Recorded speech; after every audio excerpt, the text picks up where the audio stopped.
बिल्कुल चुनौती नहीं मानता।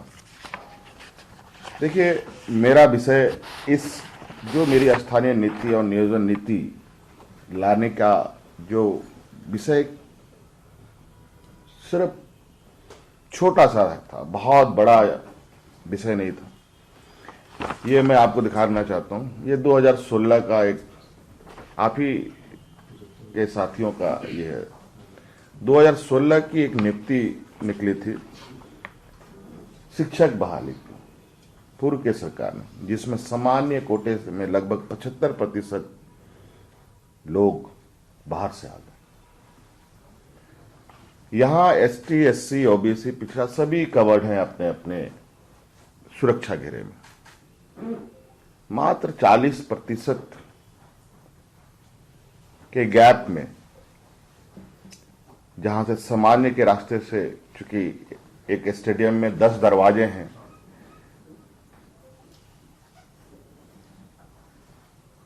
तो 9 दरवाजे तो सुरक्षित हैं। एक दरवाजा है जहां से गोलमाल होने का संभावना है। हमें वहां एक मजबूत प्रहरी लगाने की हमारी मंशा थी।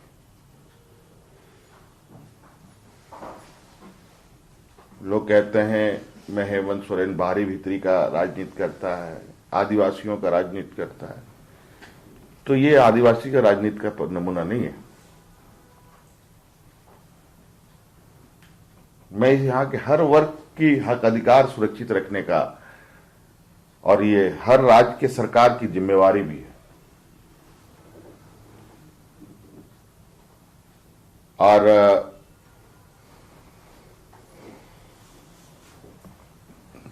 मुझे लगता है इस जिम्मेवारी को सभी राज्य बड़ी मजबूती से करते भी हैं।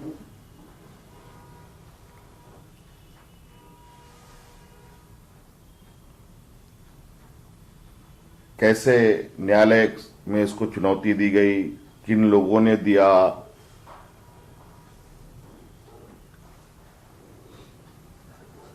क्या षड्यंत्र था इसके पीछे, मैं इस पर नहीं जाना चाहता। इस पर बहुत बातें हो गई। अब चूंकि कोर्ट ने निरस्त कर दिया, उसका कानूनी आकलन भी हम करेंगे। लेकिन जो वर्तमान हालात है, चाहे वो राज्य में हो, चाहे वो देश के अंदर हो, जो हमारे विपक्ष के लोग जो राजनीति करते हैं, जो युवाओं की बात करते हैं, नौजवानों की बात करते हैं,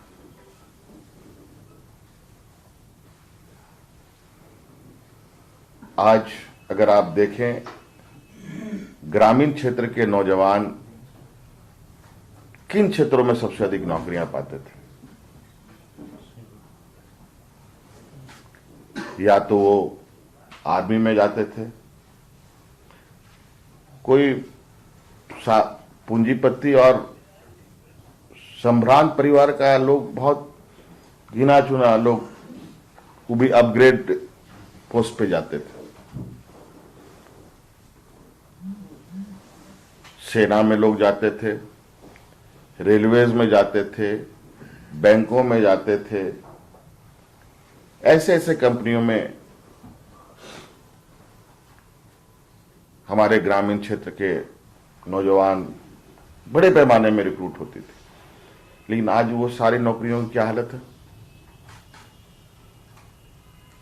हमारे देश के नीति निर्धारणों में, जो नीति निर्धारण करते हैं हमारे विपक्ष के लोग, इनको बताना चाहिए।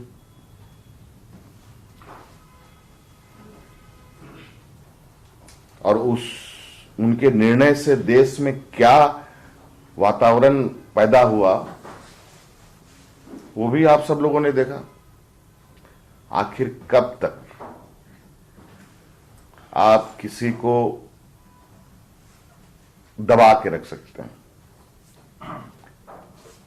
एक्शन का रिएक्शन आज नहीं कल तो होगा। आज एक चपरासी की नियुक्ति में ग्रेजुएट पीएचडी होल्डर नौजवान फॉर्म भर रहा है।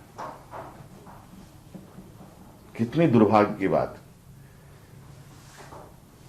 और ये क्यों हो रहा है, क्या सोची समझी तरीके से ये कराए जा रहे हैं, ये समझ से परे। लेकिन हम उनके निर्णय का आकलन करेंगे जो कोर्ट ने किया है। लेकिन साथ साथ में हमारे जो नौजवान हैं उनकी भविष्य खराब ना हो, इसको लेकर के भी हमारी चिंताएं हैं। और हमने उनको आश्वस्त भी किया है कि यह नियुक्ति होगी और कैसे होगी, कहां अब बिना स्थानीय नीति या बिना नियोजन नीति के साथ कम से कम या नहीं के बराबर बाहर से लोग आए, इसका क्या रास्ता होगा, इस पर हम लोग विचार करेंगे। बाकी तो जो आरक्षित कोटे के लोग हैं वो सुरक्षित हैं, उसके लिए आप नियोजन नीति लाएं ना लाएं उससे कोई फर्क नहीं पड़ता। सर, आपने कहा नियोजन नीति रद्द हो गई और अब एक वैकल्पिक व्यवस्था करेंगे बहुत जल्द। आप ये बताइए कि जो नियोजन नीति बनी तो यहाँ के ब्यूरोक्रेट्स ने बनाई और लीगली ये रद्द हुई, कोर्ट ने इसको लीगल वे में रद्द किया कि ये आधारहीन है। तो क्या आप मानते हैं कि यहाँ के ब्यूरोक्रेट्स कुछ ऐसे पॉलिसी सरकार के जरिए बना रहे हैं जो हाईकोर्ट में रद्द हो रही है और सरकार की फजीहत हो रही है? देखिए, ऐसा है मान्यवर, यहां बहुत सारे ऐसे चीजें हो चुकी हैं जिसको हम दोहराने के पक्ष में नहीं है। जैसे कि ये 75% अभ्यर्थी बाहर आ गए, अब आ गए, क्यों कोर्ट को यह भी निर्देश देना चाहिए कि इनको बाहर कर दो? क्यों नहीं कर रहे?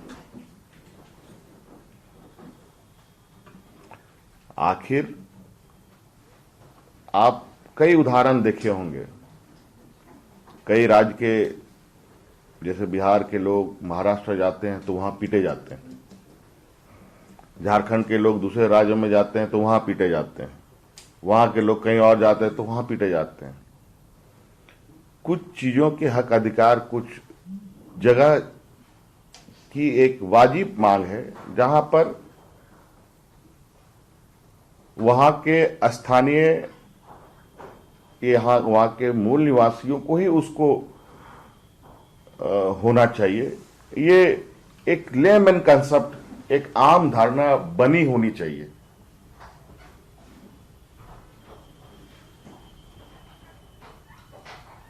ये कोई संविधान, नियम, कानून की बात नहीं है, ये एक आम धारणा होना चाहिए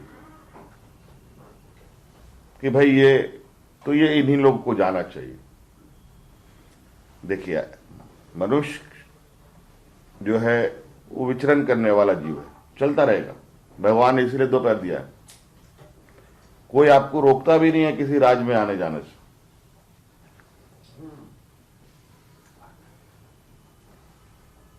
मैं हमेशा एक उदाहरण बोलता हूं,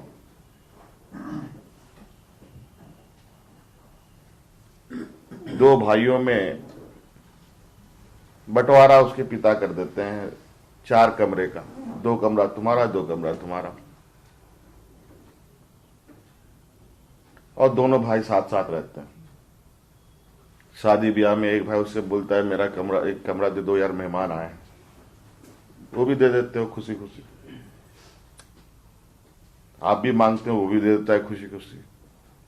लेकिन जब भाई जो कमरा बंटवारे में मिला है वो कमरा उसको दोबारा ना दे तो अपना ही भाई उसको उसके साथ झगड़ा करता है। ये मनुष्य स्वभाव है कि नहीं?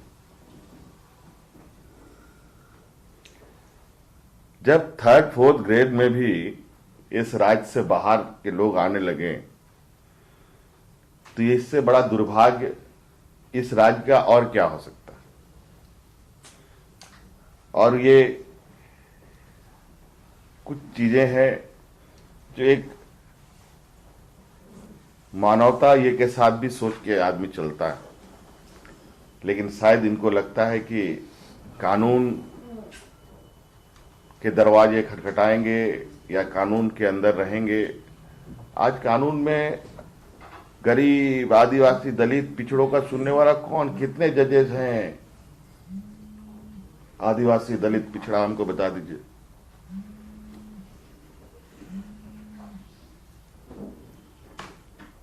और ये भी बता दीजिए कि जेल में कितना आदिवासी, दलित, पिछड़ा है।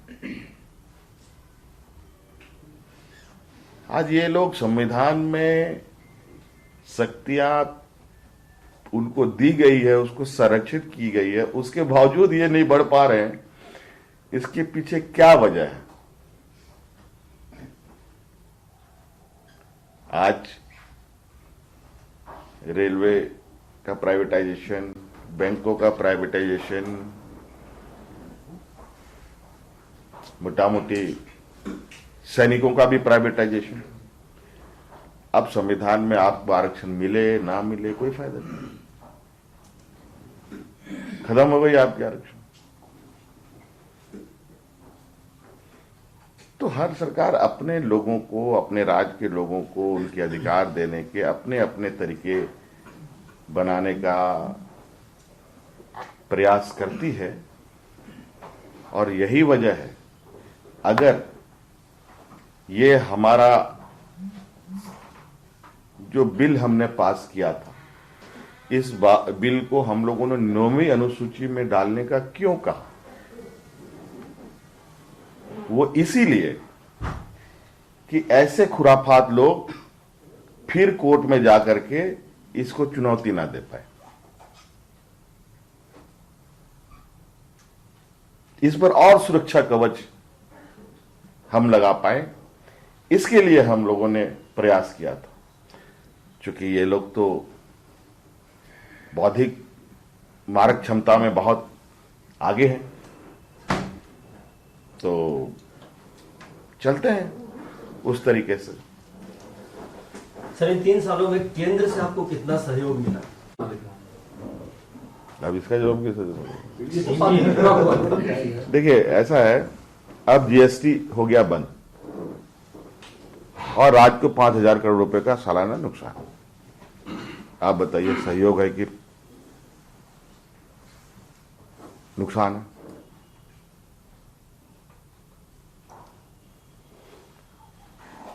झारखंड देश का सबसे पिछड़े राज्यों में से है, झारखंड, बिहार। क्या हम इसको महाराष्ट्र, गुजरात के साथ कंपेयर करके चलेंगे तो फिर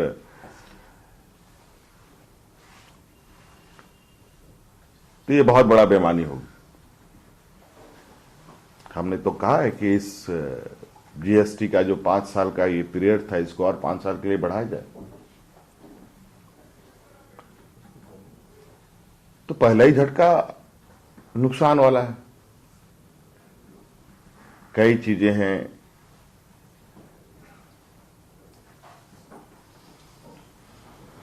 अब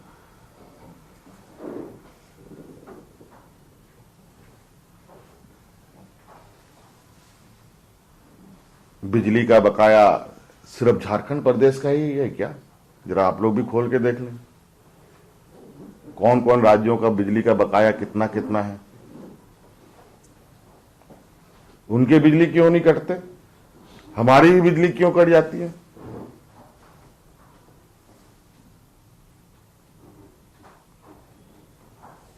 तो कई सारी चीजें हैं, कई चीजें राजनीतिक नजर से भी लोग देखते हैं।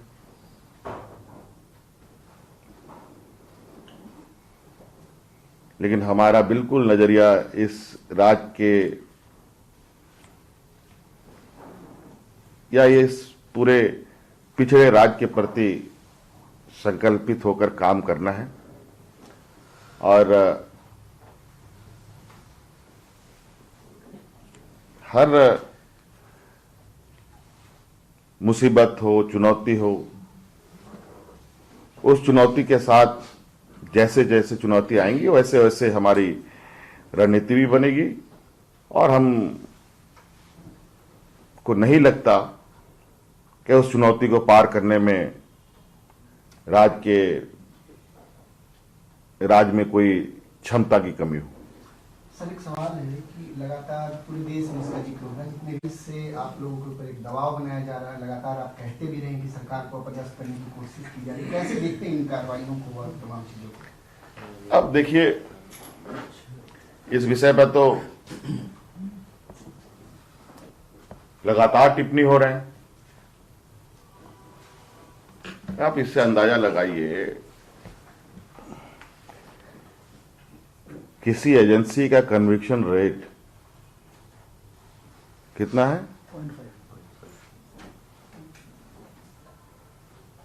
0.5%। और देश में सबसे अधिक सक्रिय हो, और भी वो भी विपक्षों के ऊपर। अब वो भी आंकड़े आप लोग के पास है, मुझे बताने की जरूरत नहीं है। आप भी सब आंकड़े कहें, मैं कितना लेके घूमूंगा कि विपक्षों पर कितनी कार्रवाई हुई है, पक्षों पर कितनी कार्रवाई हुई।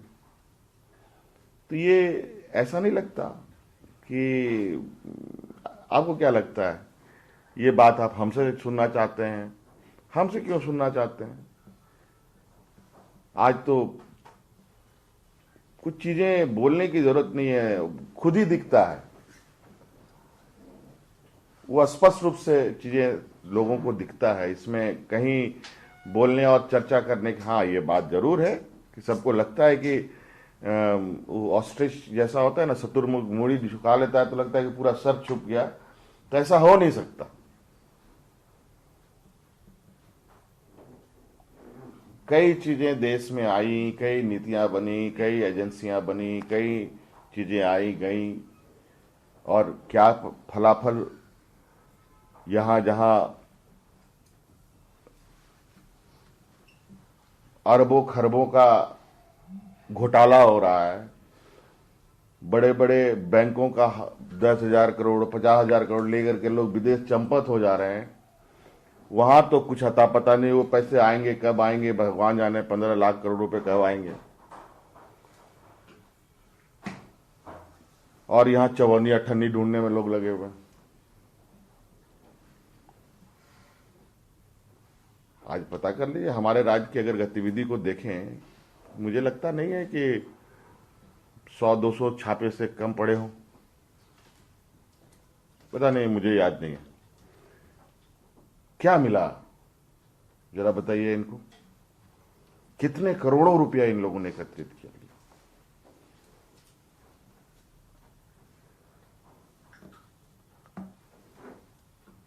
हाँ, मिला जरूर कुछ पैसे कहीं कहीं, लेकिन पता चला कि वो तो भारतीय जनता पार्टी के लोग रहे, तो छोड़ दिया। जैसे मिला वैसे चले गए।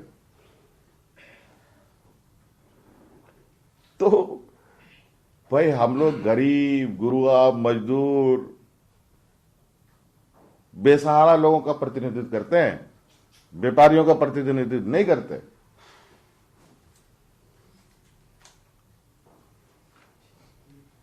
तो इनको लगता है कि अगर एजेंसी हैं, ईमानदारी से काम कर रहे हैं, तो मुझे कोई गुरेज नहीं। आप बिल्कुल स्वतंत्र रूप से पूरे राज्य में घूमिए, लेकिन गलत तरीके से, गलत ये करके आप चीजों को करेंगे, इंटरप्रिटेशन करेंगे, तो हमारा भी आपत्ति है इस विषय पर।